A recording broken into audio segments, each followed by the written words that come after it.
Ces paroles tirées de la chanson « Coup de blues, coup de soleil » des frères rappeurs Big Flo et Oli, si vous avez reconnu, illustrent peut-être la pression que chacun se met lorsqu'arrive l'été et le parfum de vacances qui s'en dégage. Les mois de juillet et d'août sont propices pour la plupart d'entre nous au repos. L'activité économique, politique se calme, les enfants profitent des vacances scolaires, peut-être les parents un peu moins. La société prend un nouveau rythme plus tranquille. Le quotidien se fait plus posé et on s'organise parfois pour partir ailleurs, faire une pause bien méritée. On a dans l'idée de se reposer en quelques jours ou en quelques semaines de tout ce qui a été vécu, plus ou moins difficilement, le restant de l'année. Stress, anxiété, angoisse, ces derniers mois ont été propices à de telles expériences. Peut-être que vous les avez vécues d'une manière ou d'une autre. Mais est-ce aussi facile que ça de se détendre, de digérer les émotions vécues pendant l'année et de profiter de l'instant présent? Est-ce qu'on ne met pas parfois la barre trop haute sur cette période estivale? Et au fond, on peut se poser la question, c'est quoi ce repos tant recherché? S'il suffisait de décider de se reposer pour que ça devienne effectif, ça se serait. Le constat est que cela demande du temps, mais aussi parfois des efforts. Ce qui peut sembler paradoxal, faire des efforts pour se reposer.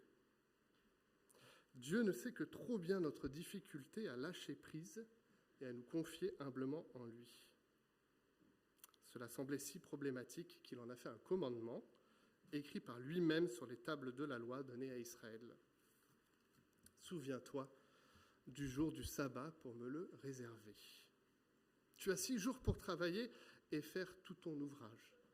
Le 7e jour, c'est le sabbat qui m'est réservé à moi, le Seigneur, ton Dieu. Tu ne feras aucun travail ce jour-là, ni toi, ni ton fils, ni ta fille, ni tes serviteurs ou servantes, ni ton bétail, ni l'immigré qui réside chez toi.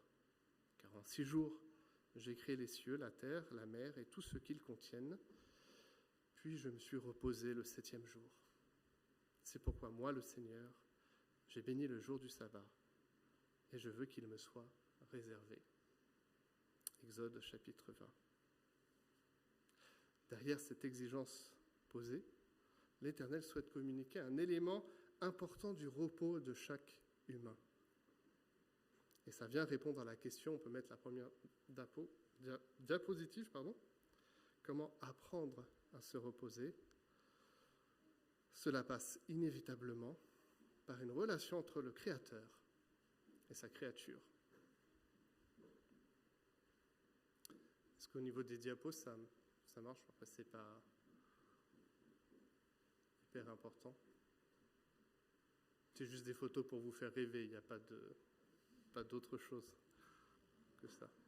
Voilà. Apprendre à se reposer, et puis on va passer à la deuxième diapositive.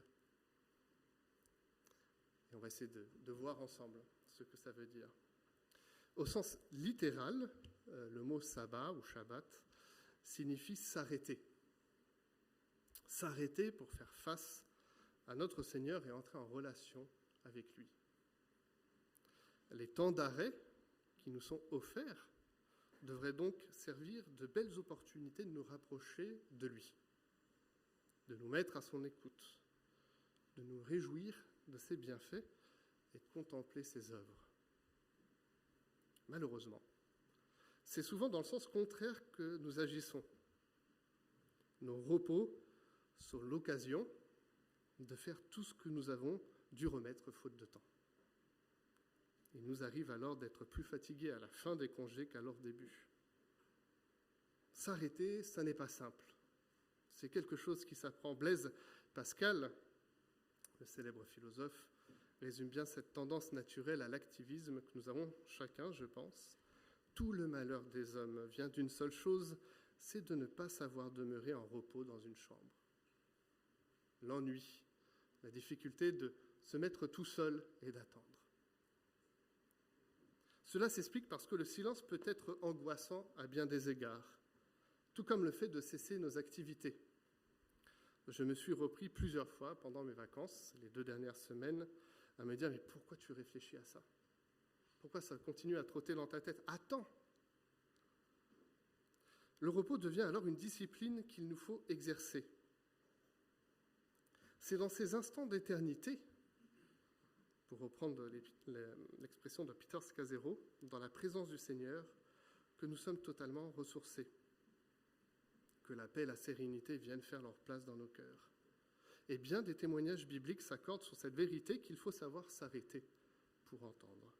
Que ce soit Samuel, qui doit se mettre à l'écoute de l'appel divin, le psalmiste, qui s'attend à son sauveur, ou encore le Fils de Dieu lui-même, qui prenait dans une journée plusieurs temps pour se reconnecter à son Père.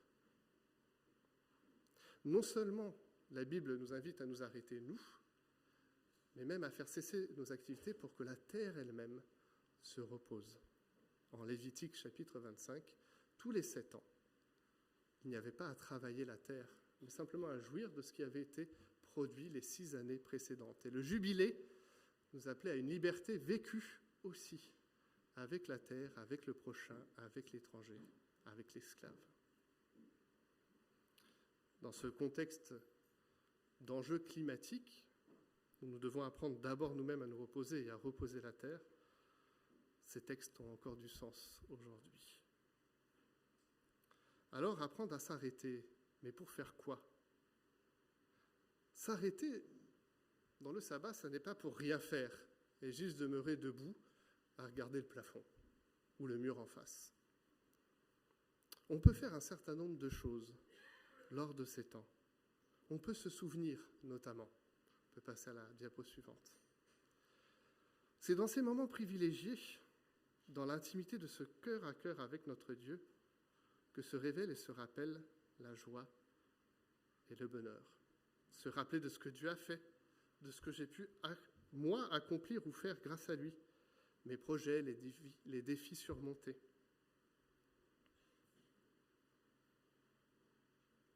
Prendre le temps de regarder la création et de s'en émerveiller. Lors de mes vacances, avec les enfants et Stéphanie, ainsi que mes parents, on est allé au zoo de Beauval. Là où on avait loué, c'était pas très loin du zoo de Beauval. Et on a pu contempler les merveilles de la création de Dieu. On n'a pas pu tout faire parce que c'était très grand, et j'avais une certaine frustration, mais on allait voir un spectacle notamment, un spectacle d'oiseaux. Et à la fin de ce spectacle, il y a eu un lâcher d'oiseaux, mais vraiment de toutes les couleurs possibles et imaginables. Et je vous promets que j'ai une larme qui a coulé sur le visage en me disant « mais c'est ce qu'ont dû vivre Adam et Ève, la première fois qu'ils ont vu le déploiement de la création de Dieu. » Prendre le temps de s'arrêter pour contempler la création, pour contempler ce que Dieu fait, ce que Dieu maintient. L'univers est ce qui nous entoure, de l'infiniment petit à l'infiniment grand. Nous regarder nous-mêmes et constater, avec le psaume 139, que nous sommes des créatures merveilleuses, que nous sommes uniques, chacun d'entre nous. Et nous rappeler aussi, c'est nécessaire, notre insignifiance, notre petitesse, et tenir les deux ensemble, insignifiant et en même temps unique, aimé, centre d'attention de l'Éternel. Le psaume 3 nous dit « Car il sait de quoi nous sommes faits. Il se souvient que nous sommes poussière. L'homme, ses jours sont comme l'herbe. Il fleurit comme la fleur des champs. Lorsqu'un vent souffle sur elle, elle disparaît, et la place qu'elle occupe, elle ne la reconnaît plus. » Pourtant, le psaume 8 nous dit « Je dis, qu'est-ce que l'homme pour que tu te souviennes de lui, et le Fils de l'homme pour que tu prennes soin de lui. » Psaume 139, dont j'ai déjà fait mention, « Je te loue, que je suis une créature si merveilleuse. Tes œuvres sont admirables, et je le reconnais bien. » Ainsi, le repos serait l'occasion de s'arrêter et de contempler, de se dire que le monde va tourner, même sans nous, mais que nous, on peut s'arrêter pour le regarder tourner. Ce souvenir, c'était le but initial du sabbat. En lisant le texte du livre d'Exode, c'était une occasion très simple et marquée, de manière hebdomadaire, pour le peuple d'Israël de reconnaître qu'ils avaient été esclaves et délivrés d'Égypte. Ainsi, ce temps de repos était l'occasion de se souvenir des œuvres de Dieu accomplies pour Israël. En ce dimanche, on peut se souvenir des œuvres accomplies par le Fils pour l'Église et pour chacun d'entre nous. Continuons notre avancée dans le repos. Se souvenir, je l'ai dit, pour contempler.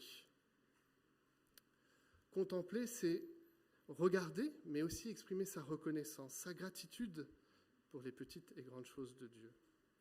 Que ça soit sa puissance étonnante et manifeste dans la création de l'univers, j'en ai parlé, mais aussi sa disponibilité, sa fidélité, son attention et son amour. Je continue ma lecture du psaume 8. « Éternel, mon Seigneur, que ton nom est magnifique sur toute la terre. Ta majesté domine le ciel. Par la bouche des enfants et des nourrissons, tu as fondé ta gloire pour confondre tes adversaires, pour réduire au silence l'ennemi, l'homme avide de vengeance. Quand je contemple le ciel, œuvre de tes mains, la lune et les étoiles que tu y as placées. » Derrière la contemplation, c'est l'exercice et la discipline pour nous de la reconnaissance, de la gratitude, mais aussi de la justice de Dieu dans un monde injuste. Se souvenir, s'arrêter, contempler, se dire à nouveau que le Seigneur réduit au silence l'ennemi, ceux qui font le mal dans ce monde, qu'il a une parole de justice. Face à la colère que l'on peut vivre, face à nos propres défaillances, la contemplation nous met face à la grâce et l'œuvre de Dieu dans nos vies. S'arrêter pour se souvenir et contempler, c'est déjà deux beaux exercices, 3. Mais ça va plus loin que ça, bien évidemment. L'élément central du repos, c'est la rencontre. À travers le sabbat, à travers le repos offert, disponible aux croyants, que ce soit pendant ses vacances ou d'autres moments, il est appelé à venir rencontrer Dieu au travers de la parole qu'il nous a laissée, au travers de la prière et au travers des autres. Jérémie, chapitre 6, « Voici ce que dit l'Éternel. Placez-vous sur les chemins, regardez, renseignez-vous sur les pistes qui ont toujours été suivies. Quelle est la bonne ? Marchez-y et vous trouverez le repos pour votre âme. » Venir à la rencontre sur les chemins de l'Éternel. C'est un choix qui s'opère de venir ou pas à la rencontre de Dieu. Car malheureusement, la fin du chapitre 6 nous dit « Mais ils répondirent, nous n'y marcherons pas. » Dans le repos, c'est le choix de cette rencontre avec Dieu, avec le Fils de l'homme. C'est prendre le temps de faire connaissance. Le psaume 63 nous dit « Ô Dieu, tu es mon Dieu, je te cherche. Mon âme a soif de toi, mon corps soupire après toi, dans une terre aride et desséchée, sans eau. C'est pourquoi je t'ai contemplé dans le sanctuaire, pour voir ta force et ta gloire. »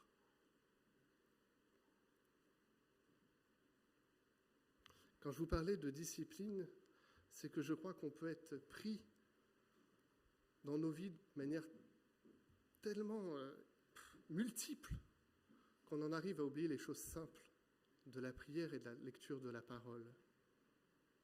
Pourtant, c'est dans ces lieux-là, dans ces moments-là, que se révèle l'Éternel. C'est là qu'il faut le chercher, parce que notre âme a soif, parce que notre corps soupire à lui. Et sans ces temps, nous devenons une terre aride desséchée, sans eau.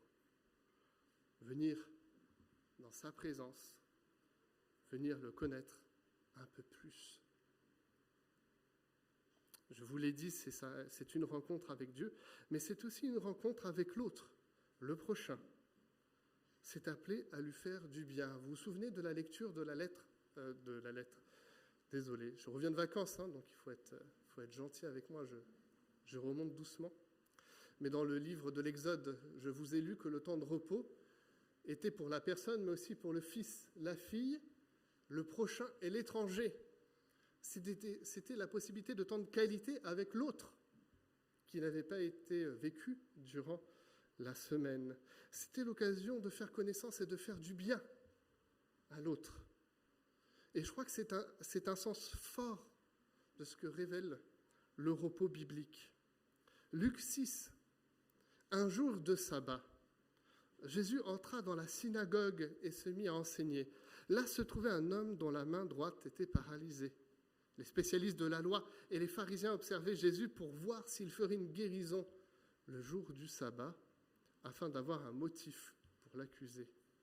Mais Jésus connaissait leurs pensées et il dit à l'homme qui avait la main paralysée, « Lève-toi et tiens-toi là au milieu. » Il se leva et se tint debout. Jésus leur dit, « Je vous demande s'il est permis, le jour du sabbat, de faire du bien ou de faire du mal, de sauver une personne ou de la tuer. » Dans le repos que nous avons à vivre en tant que croyants, c'est aussi l'occasion de faire du bien, de venir à la rencontre du prochain. Et ça va peut-être vous étonner, parce que ce n'est pas quelque chose que j'ai vécu toujours, et parfois je lutte avec, mais lorsque je fais des maraudes, et que je vais à la rencontre de personnes qui parfois se trouvent en grande difficulté, je viens dans un dialogue qui me fait du bien à moi aussi. Dans une rencontre et dans un repos qui m'est offert avec des personnes que je ne connais pas, mais pour qui je peux faire du bien, et aussi ils me feront du bien en retour, par l'humanité vécue, par une parole donnée, par la possibilité, comme dit le Christ lui-même, la permission le jour du sabbat de faire du bien, de sauver une personne, d'aller à sa rencontre. Tout cela se greffe à ce que déjà Abraham a pu dire. Le temps de l'arrêt, le temps du repos permet de se confier de ce qui nous pèse. Venez à moi, vous tous qui êtes fatigués et courbés sous un fardeau, et je vous donnerai du repos. La corrélation entre un fardeau dégagé et un repos accueilli. Acceptez mes exigences et laissez-moi vous instruire, car je suis doux et humble de cœur, et vous trouverez le repos pour votre âme. En effet, mes exigences sont bonnes et mon fardeau léger. Je vous l'ai dit, mais je vous le répète, prendre du repos, ce n'est pas rien faire. C'est accepter l'œuvre du Christ en nous, les responsabilités associées, les exigences parfois, mais aussi la possibilité de se sentir libre, relevé, revigoré par l'œuvre du Saint-Esprit.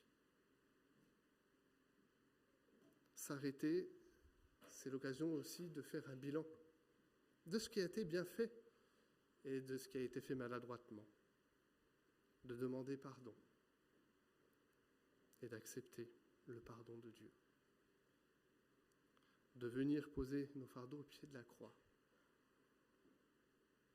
pour être à nouveau instruits par lui.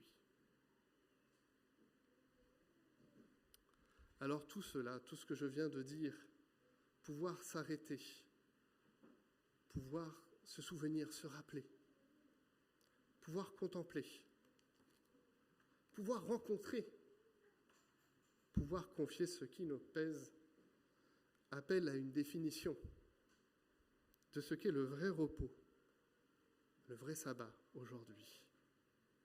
Au-delà du jour que nous prenons le dimanche ou des temps d'arrêt, je crois pouvoir dire avec la Bible que le repos c'est tout le temps, à chaque instant qu'il nous est offert. Hébreux chapitre 4. Si Josué leur avait effectivement donné le repos à ce peuple qui entrait dans la terre promise, Dieu ne parlerait pas après cela d'un autre jour. Il reste donc un repos de sabbat pour le peuple de Dieu. En effet, celui qui entre dans le repos de Dieu se repose lui aussi de son activité, tout comme Dieu s'est reposé de la sienne. Empressons-nous donc d'entrer dans ce repos afin que personne ne tombe en donnant le même exemple de désobéissance de ce peuple qui n'avait pas obéi à Dieu. En effet, la parole de Dieu est vivante, est efficace, plus tranchante que toute épée à deux tranchants, pénétrante jusqu'à séparer âme et esprit, jointure et moelle. Elle juge les jugements et les pensées du cœur. Aucune créature n'est cachée devant lui. Tout est nu et découvert aux yeux de celui à qui nous devons rendre compte. Alors soit on fait face à ce texte de manière effrayante et effrayée, ou soit simplement on accepte ce texte dans ce qu'il dit, qu'on puisse s'empresser de rentrer dans la joie du salut, dans le repos de l'œuvre de Dieu pour nous et de pouvoir profiter avec lui de ce qu'il a fait. Le repos pour le chrétien, c'est chaque moment, chaque instant. C'est la disponibilité de Dieu pour toute occasion. C'est la possibilité pour nous de nous confier dans tout ce que nous avons à vivre, de contempler avec lui, de venir à sa rencontre, de se souvenir de ses bienfaits, jour après jour, heure après heure, seconde après seconde. Les mois de juillet et d'août, je l'ai dit, avec une tension professionnelle souvent moins forte et quelques jours de vacances pour la plupart d'entre nous, nous donnent la possibilité de revenir à cet essentiel de notre foi, apprendre à se reposer en Christ. Vivre ces sabbats, c'est toucher quelque chose de profond en nous, qui portons l'image de Dieu. Il a fait en sorte de connecter notre cerveau, notre corps, notre esprit et nos émotions pour le rythme du travail et du repos en lui. Je cite à nouveau Peter Scazzero. Saisissons alors ce privilège qui nous est accordé de s'arrêter pour venir le rencontrer et développer notre aptitude à nous poser en sa présence. Ce sera là un véritable ressourcement accordé à notre être entier. Steve Abrone, dans son livre Centré sur Jésus, raconte « À la fin de mes journées, je constate souvent que je porte des fardeaux émotionnels, mentaux ou pratiques, alors que je devrais me préparer à un temps de repos. Je sais que mon repos sera influencé négativement si j'emporte de telles charges dans la nuit, même inconsciemment, et que cela ne m'aidera en rien. Donc à la fin de la journée, je réfléchis aux fardeaux que je porte encore et je les remets à Dieu. Je prononce souvent une prière de fin de journée, adaptée d'un recueil de prières provenant de Nouvelle-Zélande, intitulé A New Zealand Prayer Book. Elle comporte les paroles suivantes. « Seigneur, il fait nuit, après une longue journée. Ce qui a été fait est fait. Ce qui n'a pas été fait n'est pas fait, mais je te confie tout. » Comme je parviens rarement à accomplir toutes les tâches sur ma liste quotidienne, cette prière abandonne à Dieu tout ce qui n'est pas fait et me libère pour me reposer pleinement. Seigneur, il fait nuit après une longue journée, ce qui a été fait est fait, ce qui n'a pas été fait n'est pas fait, mais je te confie tout. Je te donne ce que je suis. Alors que nous vivons l'été, nous pouvons reprendre ces textes, nous rappeler ce qu'est le repos, se saisir de ce privilège qu'il nous a accordé en tant que croyants et nous ressourcer auprès de lui. Prions. Seigneur, merci encore pour tous ces textes qui parlent de repos, d'arrêt, de contemplation, de souvenirs, de rencontres, de la possibilité de nous décharger, de déposer à tes pieds tout ce qui nous pèse. Seigneur, je crois que trop souvent, et je m'inscris dans cela, je vois le repos comme d'abord un effort que je dois fournir, énorme, purement humain, avec son lot de divertissements, d'injonctions posées. Mais Seigneur, je veux comprendre à nouveau, avec mes frères et sœurs, que ce repos, c'est d'abord venir à toi, venir en relation avec toi, regarder à toi, m'arrêter et te contempler, me souvenir, m'arrêter pour me confier en toi. À chaque moment, à chaque instant, à chaque difficulté, à chaque joie vécue, je veux me confier en toi. Seigneur, ce repos, nous y sommes déjà, par l'œuvre de ton Christ, par ce salut que nous pouvons accueillir, cette joie et cette paix qui sont les nôtres. Apprends-nous à vivre tout cela par ton œuvre dans nos vies et pour la gloire de ton nom. Amen. Les musiciens vont se mettre en place.